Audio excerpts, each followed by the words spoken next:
Hi guys, today I wanted to do a quick video for you on a project that I presented at the Stampin' Up Party Time event in Brisbane recently.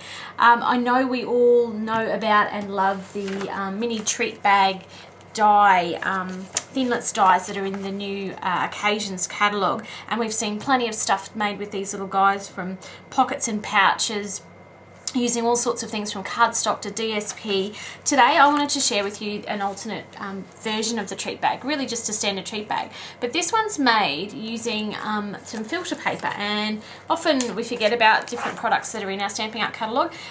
This is the filter paper that we do have. We have it in the natural colour as well as the white. So this is the natural, and I thought it might be fun to use to make a sort of sleeve for a card. So I've gone ahead and made this one here. So this is a little filter paper bag, and it's just got a little card inside that is made using the Happy Thing stamp set, which is free in during Celebration, which is a beautiful little stamp set to get. So what I wanted to do is just give you some tips for putting together a filter paper mini treat bag. So what you will need is you'll need some filter paper. You actually need two pieces. You'll need a piece that's 6 by 6 and a piece that's 6 by 3, because you want to use these two pieces from the framelit set or thinlet set. So it's the large, obviously front and back of the bag, and the other little back portion there.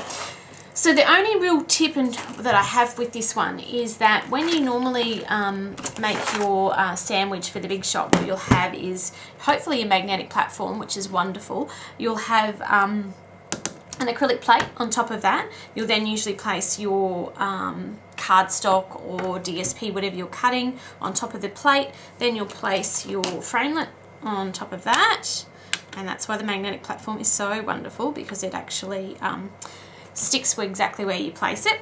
So you put that down, then you'll put your acrylic plate on the top, and you run it through your big shot. However, because the filter paper is so thin and so delicate, you actually need an extra little shim under here.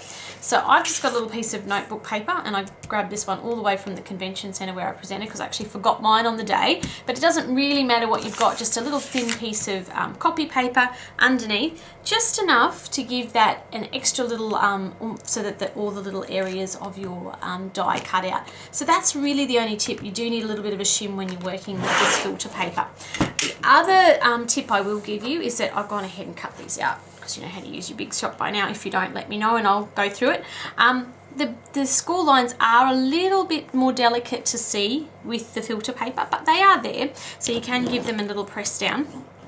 Now, because the paper is quite thin, I was sort of concerned about sort of what adhesive I would use, and I didn't want anything to be too heavy with this paper, because I didn't sort of want to wreck the delicate look of it all. So I found that Fast Fuse is absolutely fabulous. Let me show you that way. Fast Fuse is absolutely fabulous for putting together these filter paper bags. So the first step is to actually put some down this side strip here. Now, usually when I use Fast Fuse on camera, it will not work for me, but it's behaving today. Let me just get that bit at the top there. Okay, so just a little bit of Fast Fuse down that side seam there. Then I just turn my bag over this way. Hopefully you can see what I'm doing. Line up the bottom along that edge there and stick it down. So that's the first seam done and dusted. Over to the back here. Now I always fold my bottom tab here in first. I know a lot of people like it over the outside, but I like mine tucked up inside. I don't know why. I just find it easier to cope with when it's tucked up on the inside. Then all I do is fold that tab up. It's very delicate, guys, so it's a bit touchy there. Fold that in.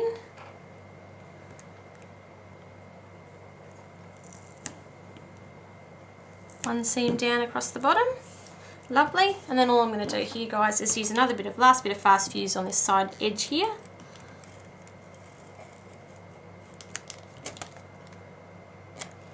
To run that along that seam there, and fold this one over, not getting Fast Fuse stuck anywhere but where it needs to be. Lay it down and smooth it out. Oh no, got a little curve in it there. All good. Beautiful. So that's all you have to do to put your little pouch together. So you actually don't see the fast fuse adhesive too bad at all on this little pouch, and all you actually do is see the double thickness of the filter paper. So that's really quite cute. So what I'll do now, guys, is just give you the dimensions of the card that actually fits nicely inside of this. So a card that fits in here lovely is a piece that's 3 5/8 by 10 inches. So that's the card base. You're just going to fold that in half. Give it a score. And then I found that I used a matting piece for the front of my card, which is 4 3/4 by 3 3/8.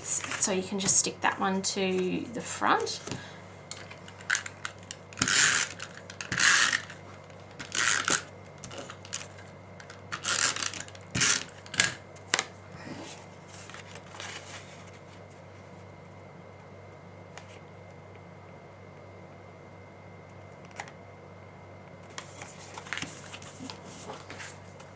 And then you'll need 2 pieces of cardstock cut the same. This is natural ivory's cardstock. Both of them cut at 4 1/2 and by 3 1/8. So the front, I've just gone ahead and used the little bird this time, because last time I used the little lemon that's in the set. So I'll show you that one.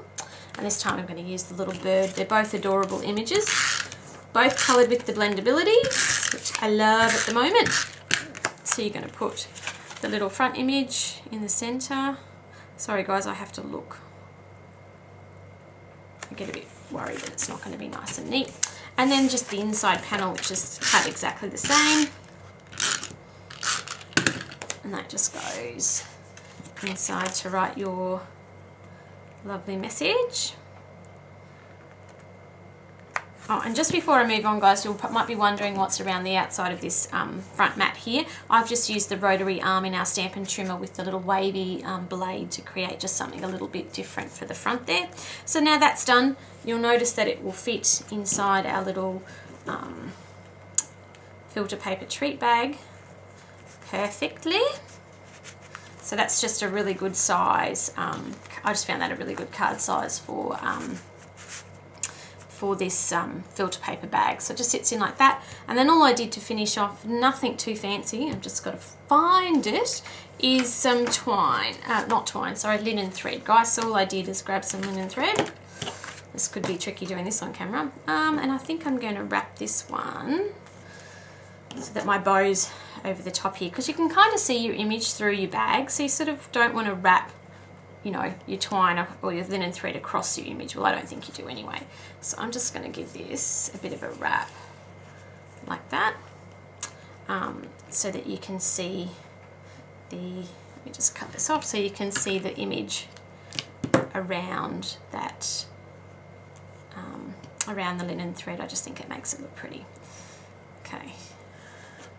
And bow tying on camera, another good idea.